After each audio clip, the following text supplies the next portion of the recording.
नमस्कार मित्रांनो, राज्यातील मुख्यमंत्री बळीराजा मोफत वीज योजनेसंदर्भात महाराष्ट्र शासनाचा एक महत्त्वपूर्ण जी.आर. आलेला आहे आणि या जी.आर.नुसार महाराष्ट्र शासनाकडून रुपये 1969 कोटी इतका निधी वितरित करण्यात आला आहे. नक्की काय जी.आर. आहे याची संपूर्ण माहिती आपण आजच्या व्हिडिओच्या माध्यमातून बघणार आहोत. मित्रांनो, तुम्ही बघू शकता, राज्यातील मुख्यमंत्री बळीराजा मोफत वीज योजना कृषी पंप ग्राहकांना वीज दर सवलत दिल्यामुळे महाराष्ट्र राज्य विद्युत वितरण कंपनी मर्यादित यांना द्यावयाचे अर्थसहाय्य वितरित करण्याबाबतचा दिनांक 27 नोव्हेंबर 2024 रोजी निर्गमित झालेला शासन निर्णय आहे.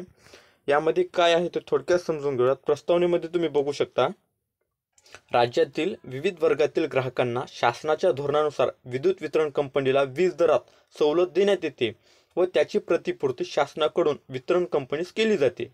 मुख्यमंत्री बळीराजा मोफत वीज योजनेअंतर्गत संदर्भीय शासन क्रमांक 3 अन्वये राज्यातील 7.5 HP पर्यंतच्या कृषी पंप ग्राहकांना 5 वर्षासाठी एप्रिल 2024 ते मार्च 2029 पर्यंत वीज मोफत देण्यात येणार असून त्यासाठी प्रतिवर्षी लागणारा निधी हा अनुदान स्वरूपात महावितरण कंपनीस अदा करण्यात येणार आहे.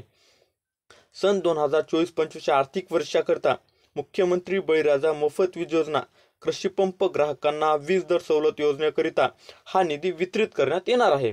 आता शासन निर्णय काय आहे ते बघा. मुख्यमंत्री बळीराजा मोफत वीज योजना कृषी पंप ग्राहकांना वीज दर सवलतीसाठी सन 2024-25 करिता मूळ अर्थसंकल्पित केलेल्या रुपये 5,785 कोटी रकमेपैकी रुपये 1,969 कोटी रक्कम महाराष्ट्र राज्य विद्युत वितरण कंपनीस मर्यादित यांना समयोजनाने वितरित करण्यास या शासन निर्णयाद्वारे मंजुरी देण्यात येणार आहे. मित्रांनो, अशा प्रकारचा हा जी.आर. होता. धन्यवाद.